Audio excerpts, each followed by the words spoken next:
Sveiki vasarotojai atvykę į pajūrį. Šiuose kraštuose yra laida Reidas ir čia galioja kelių eismo taisyklės, o ne senovės Romos teisė, girtuoklių supratimas ar šiaip kas galvon šaus. Joninės kažkam baigėsi danguje. Dėja laidą priversti pradėti nuo tragiškos avarijos, kai Klaipėdos rajone kažkur už Šalpenų žvyrkelėje link Judrėnų Jonikaičio kaimo ribose buvo nesuvaldytas automobilis Audi 80. Mašina žvyrkelėje tapo nevaldoma dėl didelio greičio, išvažiavo priešingą eismo pusę ir trenkėsi į elektros apšvietimo stulpą, kaip tik ties vairuotojo galva. Į kambarį atėjo pasakyti, kad apsivertė mašiną. Aha. Atėjot ir pažinot tą žmogų? Tai mes jau žinojom, kad jisai važinėjęs užgėręs, ne pirms kartą. Ai, čia šit kaip? Jisai galvoti išgėręs buvo? Tai aš nežinojau, kad tai mane. Aha. Va, yra sūnus, geriau sūnus paklauskit daugiau. O sūnus esat? Aha. Atėjęs išgėręs buvo, kaip galvoji? Aš darbė buvo. Darbė buvo? Supratau. Pasivažiavo? Iš kaimyno. Ai, pas kaimyną buvo? 42 metų vairuotojas Gediminas žuvo prie savo tėvų namų savo vaikystės kaime. Našlaičiais liko 3 sūnūs. Žuvusysis neturėjo vairuotojo pažymėjimo, jį dar buvo pragėręs 2008 metais, kai po girtos avarijos kelyje iš Viekšna vos išgyveno. Kaimo žmonės neslėpė, kad ir lemtingos dienos rytą jis buvo giliai pageringas. Tai buvo rytą, o vakare jo nebeliko. Klaipėdos kelių policijos biure pradėtas tyrimas, kuris bus nutrauktas žuvus kaltininkui. Keista taigi apie vokiečius, kurie pasižymi drausme ir meilė tvarkai, tačiau būtent taisyklių nepaisimas Vokietijos piliečiui baigėsi avarija Klaipėdoje. 1943 metais gimęs Vokietijos pilietis, vairuodamas automobilį Mercedes-Benz, išvažiuodamas iš verslo centro teritorijos, kalbėdamas mobilio ryšio telefonu iš greitėjimo juostos, suktelėjo vairą į kairę ir čia kliudė pagrindinę Aglonų gatvę važiuojantį visureigį Mercedes-Benz, kurį vairavo moteris. Išlindo, ji nepamatė mūsų iš visko. Ir sakė, man reikia buvo kalbėti telefonu. Ta prasme, jisai kalbėjo telefonu tuo metu? Taip, ir mūsų nepamatė. Ai, supratau. Ir jūs praskrydot šalia stulpo? Taip, ir va, dabar mes čia. Ir dabar jūs čia, supratau. Nu, svarbu, kad ne ligoninė esat, kaip bebūtų. Visureigis ant slidžios kelio dangos apie savo ašį apsisuko 2 kartus, nuvažiavo nuo kelio, šonu praskriejo pro stulpą, peršoko šaligatvį ir veikęs kalniuką atsidūrė verslo centro automobilių stovėjimo aikštelėje šalia apynaujų automobilių Subaru Outback ir Volkswagen Jetta. Abu incidentų dalyviai buvo blaivūs ir per avariją nenukentėjo. Atvykę Klaipėdos policijos pareigūnai padėjo užpildyti eismo įvykių deklaracijas. Vokietis dėl atsitikimo grąžė rankas ir gailėjosi, kad baisiai pažeidęs Lietuvos kelių eismo taisyklės. Vieną trečiadienį apie pusę 11 vakaro Klaipėdos policija gavo pranešimą, kad Rambino ir Kalnupės gatvių sankryžoje susidūrė 3 automobiliai. Gali būti sužeistų žmonių. Iš tikrųjų susidūrė 2 automobiliai, ne 3, tačiau sužeistų žmonių neišvengta.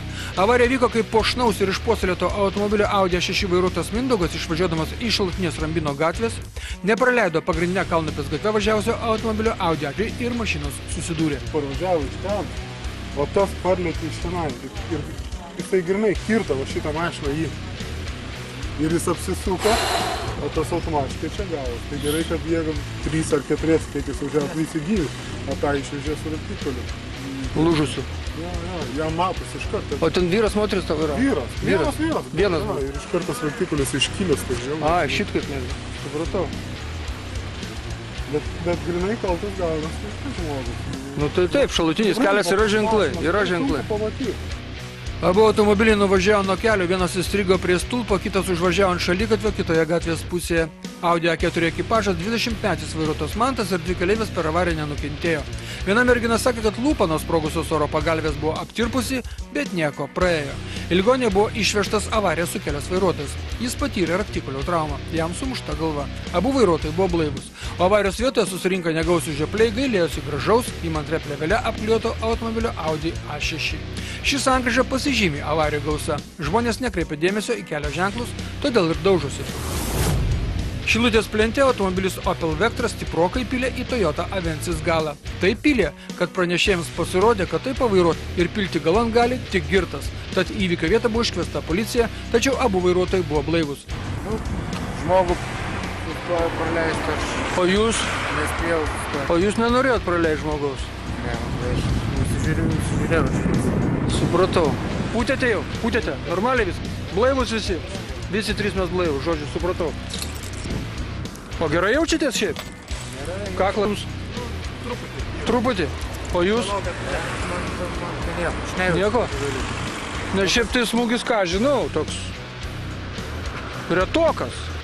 Žmogus ėjęs per pavojingą perėją nuėjo. Kas jam? Jam tai nieko. Vėliau įvykio vietą buvo iškviesti ugniagesiai gelbėtojai, mat iš elektros pasileido vandenys ir tepalai. Reikia juos surinkti, neutralizuoti, sunaikinti, nes ant tų tepalų paslysti labai lengva.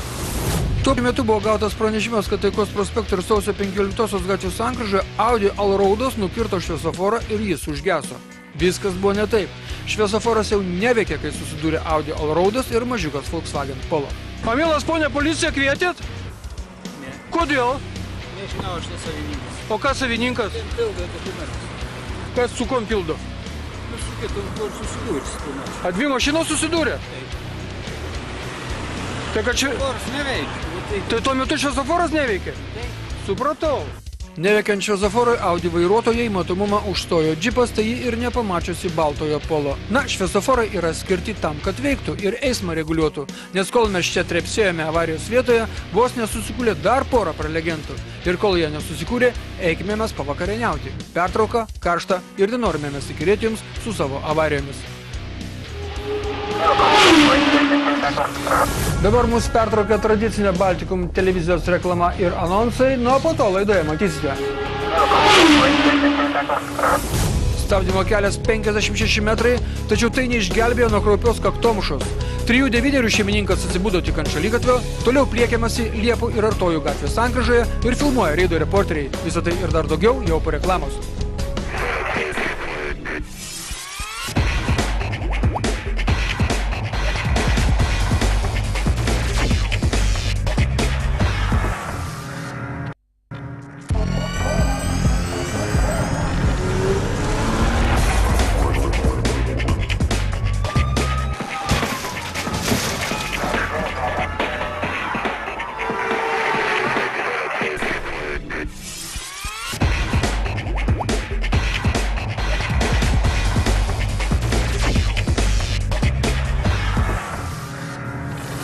Tiek buvo reklamos ir anonsų, nuo mes tęsėme laidą. Dabar rodysime tai, ką žadėjome iki jos.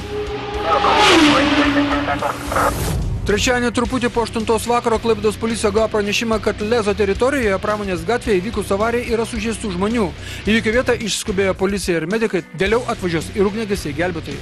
Atvykus specialiosioms tarnyboms lengvojo automobilio vairuotojas jau gulėjo ant žolės apklotas. Vilkiko vairuotojas Mažikiškis Andrius po kraupios avarijos, kai į jo vilkiką atsitrenkė automobilis Rover, iš pastarojo automobilio išlipusi ir pargriuvusi vaiką nutempė ir paguldė ant žolės. O avarija vyko, kai lengvasis automobilis Rover kaktomuša trenkėsi į stovintį vilkiką. Andriu, jūs į kairę norėjot sukti vis tiek, ne? Sukti į kairę. Aš sustojau. Ai, sustojat jūs? Nu, jis sparčiai, aš pamačiau, kad pareina. Aha. Tai aš nesukau, yra liūdai. O, jis stabdym kelias, aš matau, jis sparčiai. Taip, štai įsirėmęs. Na ir aš įsirėmiau, ką man daryti, aš tai pasikrovęs. Supratau. O jisai lenkė tuo metu, ar ką jisai darė? Ne, jis parėjo, va, jis stabdym kelias. Aš matau stabdymo kelią, matau. A, jis pasibaidė, galvoja, kad suksiu. Aš pamačiau, kad pareina, jis sustojo, štai va kaip stovi. Supratau. Būtų nėrėsi pranėrės. Na šitai. Bet jisai sustojo žmogus. Pažiūrėk, aš tokio stabdymo kelio neatsimenu, kada tokį mačiau stabdymo kelią. Sakė, pralenkite, nei parlenkite. 22 metų automobilio Rover vairuotojas Kęstutis vilkikos vairuotojui paaiškino, kad skubėjo į darbą netolimoje tabako gamykloje, o dabar jiems skauda koją. Vėliau medikai diagnozuos atvirą girnelės lūžį, rankų ir galvos traumas. Po apžiūros ligoninėje jis bus paleistas gydytis namo. Jums nepasigirdo namo. Vilkiko vairuotojai parvažiavusi iš Vokietijos iki paskutinio kelionės taško buvo likę porą šimtų metrų. Pamatęs iš priekio parlėkiantį lengvąjį automobilį, jis užmynė ant stabdžių ir sustojo. Užmynęs ant stabdžių buvo ir Rover vairuotojas, nors pedalo dešinės kojos nenukėlė iki pat kraupios kaktomušos. Policijos pareigūnai išmatavo stabdymo kelią – 55 metrai 90 cm. Taip pat liudininkai paliudijo apie didelį Rover greitį lenkiant juos per ištisines linijas. Ši avarija įvyko dėl jaunojo vairuotojo patirties stokos. Jeigu jis būtų stabdžio pedalą atleidęs, jam būtų likusi galimybė išvairuoti. Tarpas tarp vilkiko ir kelkraščio didžiulis. 2 mašinos silptų. Tai ne, reikia trenktis vilkiką jo eismo pusėje. Žodžiu, mokomės vairuoti. Minijos gatvėje išvažiuojant iš vienos teritorijos susidūrė automobilis Fiat Scudo ir dviratininkas. Fiatas prie kelio ženklo stop sustojęs buvo ir po to pajudėjo, o štai dviratininkas važiavęs šaligatviu, privažiavęs kelią, nuo savo aparato nenulipo ir buvo partrenktas. Be to Fiato vairuotojų matomumą užstojo krūmai žali. Prie stop ženklo buvo sustojęs. Aha. Ir ta krūmai. Krūmai. Jisai atvažiavo. Jisai atvažiavo štai. Sustavo, pradėjo judėti, jis bum. Jisai nenulipo, nieko jisai važiavo. Supratau. Dėl sukrūvintos nosies ir galvos į ligoninę buvo išvežtas pusamžis dviratininkas Gargždų gyventojas, tą pačią dieną paleistas gydytis namo. Klaipėdos kelių policijos biure dėl šios avarijos pradėtas tyrimas, o incidento vietoje trumpam buvo sutrikęs eismas. Jeigu lengvosios mašinos dar išsitekdavo, tai vilkikus tekdavo pakeravoti. Truputį per žolynus, truputį prieš eismą, bet ką darysi, kažkaip gelbėtis, tai reikia. Vieną penktadienį apie 7 val. Vakaro Klaipėdos policija gavo pranešimą, kad prie vieno prekybos centro Nidos gatvėje neblaivi moteriškė sukėlė avariją, kliudė 2 mašinas ir stulpą. Atvykę policijos pareigūnai nustatė, kad avarijos kaltininkė yra visiškai girta. Moters organizme rastos 2,51 promilės alkoholio. Vienas nukentėjusysis matė visą veiksmą nuo pradžių, kol galiausiai buvo atsimušta į jo Toyota Avensis. Jūs stovit va toje vietoje kaip stovėjęs, ar ne? Ai, va šičia, kaip šitas stovė. Bet aš laukiu, kol jinai čia trenks, paskui jinai trenks ir mane trenks. Ai, supratau. Ir ką jinai papasako jums? Atskirėt? O, prasideda problemas. 251.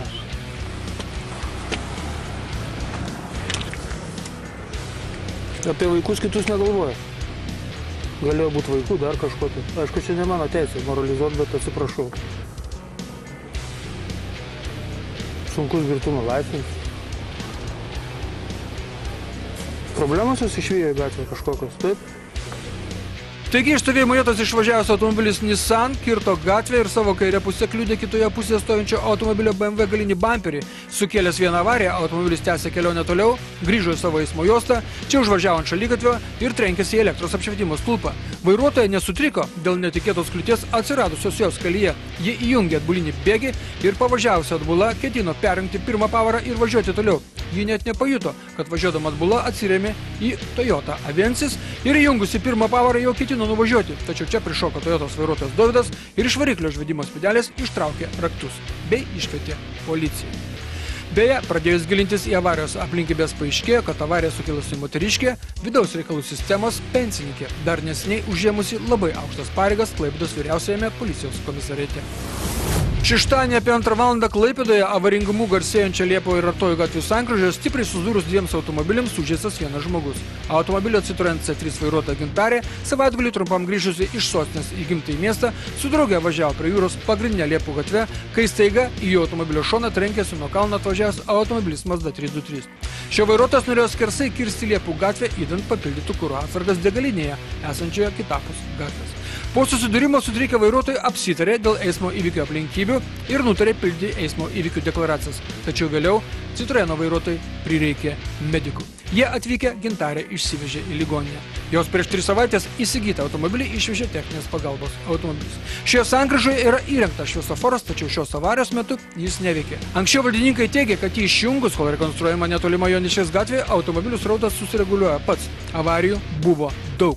Tada šviesoforą įjungdavo tik rytinio ar vakarinio transporto piko metu. Avarijų vis tiek buvo daug. Joniškės gatvę rekonstravo, šviesoforo neužkūrė vis tiek. Ir visi iki vieno šioje sankryžoje avarijas patyrė vairuotojai kalba apie vieną. Jeigu šviesoforas čia veiktų, avarijų būtų buvę mažiau. Tylų ir gražų sekmadienio rytą Klaipėdoje, Smiltelės, Laukininkų ir Simonaitytės gatvių sankryžoje susidūrė 2 automobiliai. Tose gatvėse tuo metu tai buvo apskritai tik 2 važiuojančios mašinos. Avarija vyko likus kelioms akimirkoms iki 6 val. Ryto. Šviesoforas įjungtas dar nebuvo. Jis pradės mirksėti tik tada, kai jau iš sudužusių mašinų išlipo vairuotojai. Gyvas, sveikas esat? Normaliai. O kaip viskas buvo? Sankryžoje susidūrimus. Aha, o iš kur važiavot? Į Smiltelės gatvę. Pagrindinių kelių žodžių važiavot. Aha. Šviesoforas neveikia tuo metu.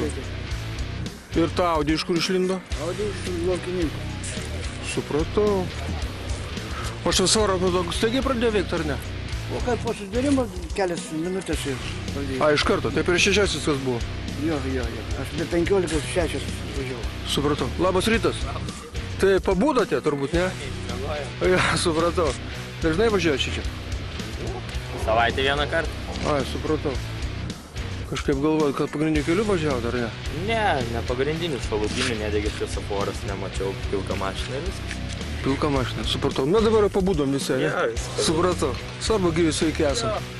Atvykę policijos patruliai nustatė, kad abu vairuotojai blaivus abu vyrai važiavo į darbą. Arūnas turguje prekiavo mėsa, o Jonas dirbo vienoje jūrinėje kompanijoje. Važiavo iš namų pasimti kolegos.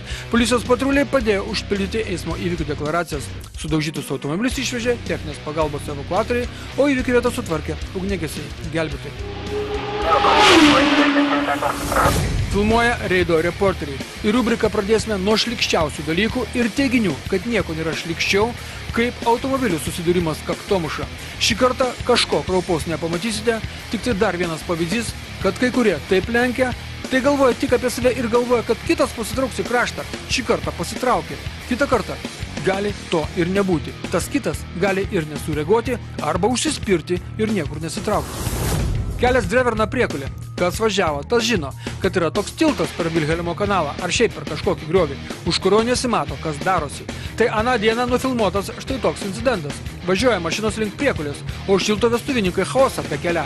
Klausykit, jeigu norit merginas nešiauti per tiltus, tai mašinas pasilikite tolėliau gerai, kad Passatas negreitai važiavo labai gerai. O jeigu būtų greitai važiavęs, ką? Lietus ir beatodariškas pavairavimas sukant iš Taikos prospekto į Smiltelės gatvę kairėn. Vos išsilygino pilietis, o juk to neturėtų būti. Štai kaip atrodo chuliganiškas vairavimas. Tai posūkių nerodymas, staigus važiavimo krypties keitimas, staigus stabdymas, kaišėjimas savo užpakalio kitiems prieš nosį. Kažkas čia yra įvykę tarp filmuotojo ir filmuojančiojo, bet to neturėtų būti. Dabar keli dviratininko pojūčiai vairuojant didžiausiame Lietuvos mieste Vilniuje, Ozo kalnas. Ir padėkokime šventam Jobui, kad dviratininkas nebuvo suspaustas tarp chuligano iš dešinės ir keleivinio autobuso iš kairės. O čia vėl Vilnius, didžiausias šalies miestas, Lukšo gatvė. Ir ką? Klausykite, automobilistai. Dviratininkas toks pat eismo dalyvis, kaip ir visi kiti. Sukant į kairę reikia praleisti tiesiai važiuojantį ir be kalbų. Gerai, kad išvairavo. O jeigu ne, ką? Vilnius didžiausias Lietuvos miestas, ateities gatvė ir vėl dviračio ir automobilio konfliktas. Sakytume, amžinas konfliktas. Dar vaizdai iš Vilnius. Ir dar kartą apie tai, kad sukant į kairę reikia praleisti tiesiai važiuojančius, o čia dar ir per raudoną blondinę pavarys. Jeigu nepažinot, tai čia buvo Žemaitės ir Savanorių sankryža. Šilutės kelias. Ir BMW nebūtų BMW, jeigu nevarytų taip, nuo ko legendos negeros sklando apie šį neblogą prekinį ženklą. Per ištisinę liniją, lenkiant automobilių koloną. Negana to, jie dar po vieną nevaikšto, jie vaikšto po du. O čia dar vienas tipažas automobilio Škoda Superb vairuotojas. Savo manevrus jis pradėjo kirtęs ištisinę liniją ir toliau varė keliu link Niekų žiedo vidurių, nemanydamas trauktis į dešinę pusę, kuria vyksta eismas Lietuvoje. Komisaras laukia jūsų antrame aukšte, Šerimukšnių 10 Klaipėda. Šiandien viskas. Pasimatome kitą antradienį 20 minučių po 8 val. Vakaro. Kodėl vėluosime 5 minutėmis? Todėl, kad taip reikia. Būkite aplankyti. Sudie.